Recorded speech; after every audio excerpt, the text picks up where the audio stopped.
اعوذ باللہ من الشیطان الرجیم، بسم اللہ الرحمن الرحیم۔ اسلامی قصے دیکھنے اور سننے والے تمام دوستوں کو میرا سلام۔ اگر آپ کو ہماری ویڈیوز اچھی لگ رہی ہیں تو ہمارے چینل کو لازمی سبسکرائب کریں، کمنٹس کریں اور ویڈیوز کو شیئر کریں۔ شکریہ۔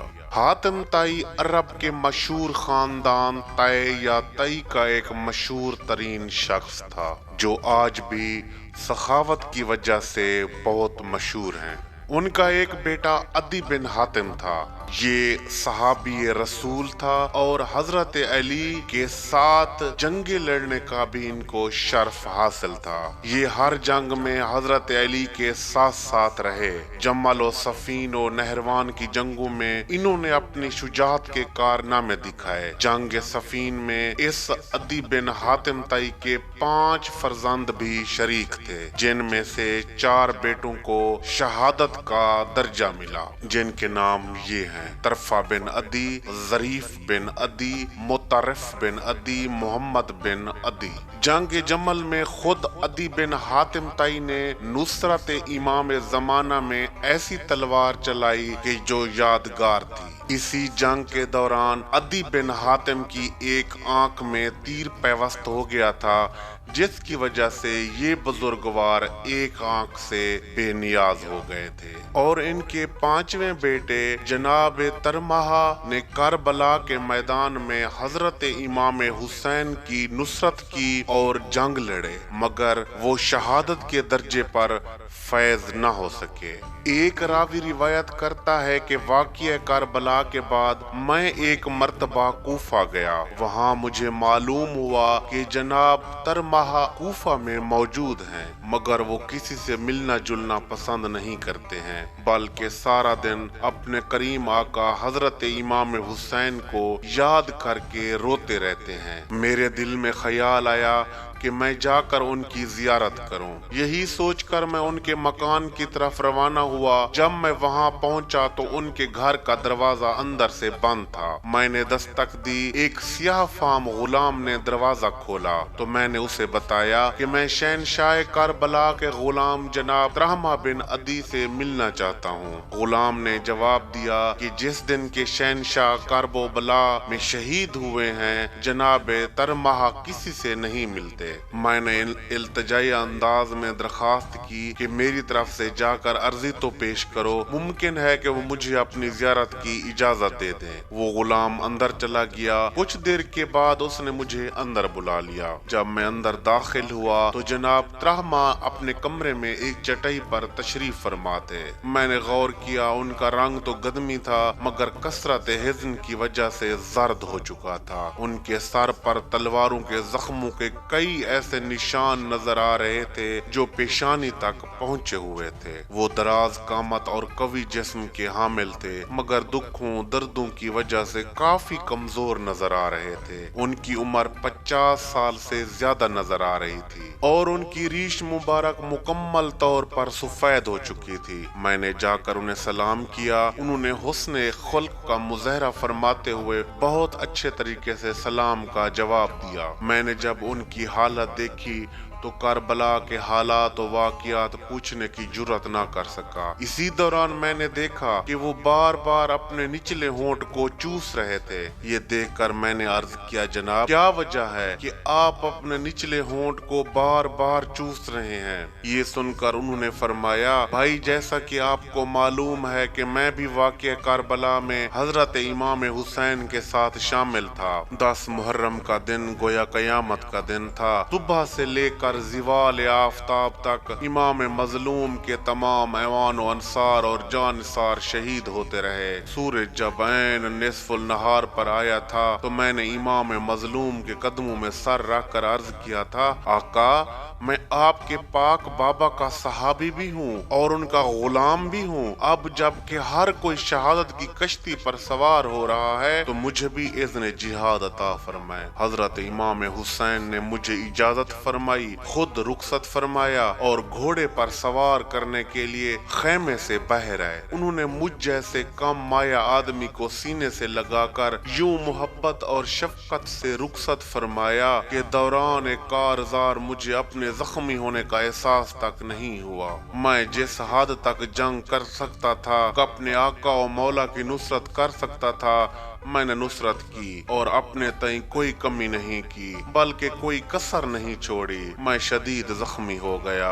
ایک وقت ایسا بھی آیا کہ جب اس قدر نیزے اور تلواریں میرے جسم میں پیوست ہو چکی تھیں کہ میرا زین پر بیٹھا رہنا ناممکن ہو گیا تھا۔ اسی وقت میں انتہائی زخمی تھا، لیکن پھر بھی میں لڑتا رہا۔ زخموں کی تاب نہ لاتے ہوئے مجھ پہ غش کی سی کیفیت طاری ہو گئی، اور اسی غش کی حالت میں میں گھوڑے کی زین سے زمین پر آ گیا۔ اس کے بعد میدان کربلا میں جو کچھ ہوتا رہا مجھے اس کا کوئی علم نہیں۔ جس وقت مجھے کچھ ہوش آیا، میں نے آنکھیں کھول کر کرب و جوار کا جائزہ لیا۔ ہر طرف تاریکی کا راج تھا، ہاتھ کو ہاتھ سجائی نہیں دیتا تھا۔ میں نے اندازہ لگایا کہ یہ رات کا وقت ہے۔ میں اس قدر کمزور ہو چکا تھا کہ مجھ میں اپنے جسم کو ہلانے کی سکت بھی نہیں تھی۔ کچھ دیر کے بعد جب میری نگاہ تاریکی سے کچھ مانوس ہوئی تو اس وقت میں نے ایک عجیب منظر دیکھا۔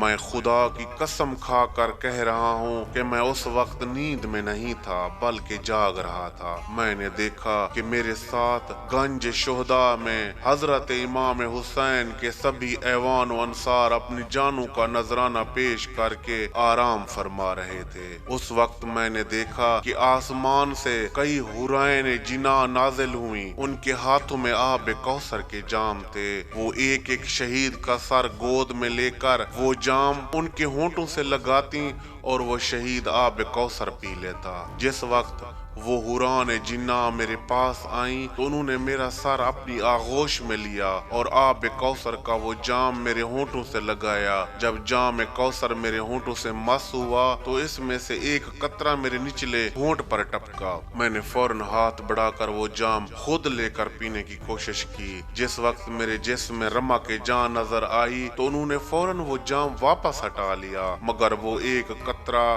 جو میرے ہونٹ پر ٹپکا تھا اور میں نے چوسا تھا وہ اتنا لذیذ تھا کہ آج تک اس کا ذائقہ میں اپنے ہونٹ پر محسوس کرتا ہوں، اور اسی کی وجہ سے بار بار اپنا ہونٹ چوستا ہوں۔ تمام شہداء کو آب کوثر پلانے کے بعد جب وہ حوران جنا غائب ہو گئیں تو اس وقت میں نے دیکھا کہ کربلا کے میدان میں جنوب کی طرف سے 20 گھوڑے سوار شخصیات تشریف لے آئے۔ ان کے پاک رہواروں کا رنگ سفید تھا اور ان کے اپنے لباس سیاہ تھے۔ وہ ابھی گنج شہداء سے کافی دور تھے کہ ہر طرف مشک اور عنبر کی خوشبو پھیل گئی۔ جس وقت مقتل گاہ میں وارد ہوئے تو مجھے یہ خیال آیا کہ شاید یہ کوفی لشکر کے کئی جوان ہیں کہ جو زندہ افراد کو تلاش کر کے شہید کرنے کے لیے آئے ہیں، مگر میں نے دیکھا کہ وہ سب حضرت امام حسین کی لاش عطر کی طرف چلے گئے۔ جناب ترماہ بیان کرتے ہیں کہ یہ 20 گھوڑا سوار ابھی مقتل گاہ سے کافی دور تھے کہ وہ اپنے اپنے گھوڑوں سے اتر کر پیدل چل پڑے۔ ان کے پاؤں میں نالین بھی نہیں تھی۔ ان کے سر پاک کے جو امامے تھے وہ بھی کھل کے ان کے گلے میں آئے ہوئے تھے۔ وہ شہنشاہ انبیاء تھے، ان کے سارے اطہر میں خاک تھی۔ انہوں نے اپنی ریش مبارک کو بھی خاک آلودہ کیا ہوا تھا۔ جناب ترماہ روایت کرتے ہیں کہ جب شہنشاہ انبیاء اس گہرے مقام پر پہنچے جہاں شہنشاہ کربلا کی لاش عطر آرام فرما رہی تھی تو سب سے پہلے انہوں نے اپنے مظلوم بیٹے کا بے سر جسم عطر اپنی آغوش میں لیا۔ پھر انہوں نے کوفہ کی طرف اپنا دائیں ہاتھ دراز فرمایا تو میں نے دیکھا کہ شہنشاہ کربلا کا سر عطر فضا میں پرواز کرتا ہوا پاک نانا کے ہاتھوں پر آ گیا۔ انہوں نے اپنے لال کے رخساروں پر بوسہ دیا اور پاک سر کو جسم اطہر کے ساتھ ملحق فرمایا۔ سارے اطہر کے ملحق ہوتے ہی امام حسین اٹھ کر بیٹھ گئے۔ میں نے دیکھا کہ شہنشاہ انبیاء نے انہیں گلے لگا کر گریہ فرمانا شروع کیا اور فرمایا، اے میرے لاختے جگر، جن ملائین ازل نے آپ کو شہید کیا ہے انہوں نے لا علمی میں نہیں بلکہ آپ کو پہچان کر شہید کیا ہے۔ وہ ظالمین جانتے تھے کہ آپ میرے نور نظر اور لاخت جگر ہیں، اس کے باوجود انہوں نے آپ کا پانی بند کیا ہے۔ ان ظالمین نے اللہ کے سامنے بہت بڑی جرت و گستاخی و جسارت کا مظاہرہ کیا ہے۔ اس کے بعد شہنشاہ انبیاء حضرت محمد مصطفیٰ صلی اللہ علیہ وآلہ وسلم نے اپنے ساتھ بیٹھے ہوئے جوان کی طرف نگاہ کی اور فرمایا، اے آدم، کیا آپ نے نہیں دیکھا کہ آپ کی اولاد نے میری اولاد کے ساتھ کیا سلوک کیا ہے؟ پھر دوسری طرف نگاہ فرمائی، رو کے فرماتے ہیں، اے ابراہیم و اسماعیل، اے موسیٰ و عیسیٰ، کیا آپ سب نے دیکھا ہے کہ ان باغیوں اور طاغیوں نے میرے پاک فرزند کے ساتھ کیا سلوک کیا ہے؟ پھر اس کے بعد آپ نے فرمایا، کل ان ملائن کے لیے ہماری کوئی شفاعت نہ ہوگی۔ یہ سن کر تمام انبیاء نے آمین کہی۔ پھر مجلس عزا شروع ہو گئی۔ کافی دیر تک تمام انبیاء شہنشاہ انبیاء کو پرسہ دیتے رہے اور تعزیت کرتے رہے۔ اس مجلس میں شہنشاہ انبیاء نے اتنا گریہ فرمایا کہ روتے روتے غش کر گئے۔ یہ حالت دیکھ کر وہ انبیاء شہنشاہ معظم کو اٹھا کر غائب ہو گئے۔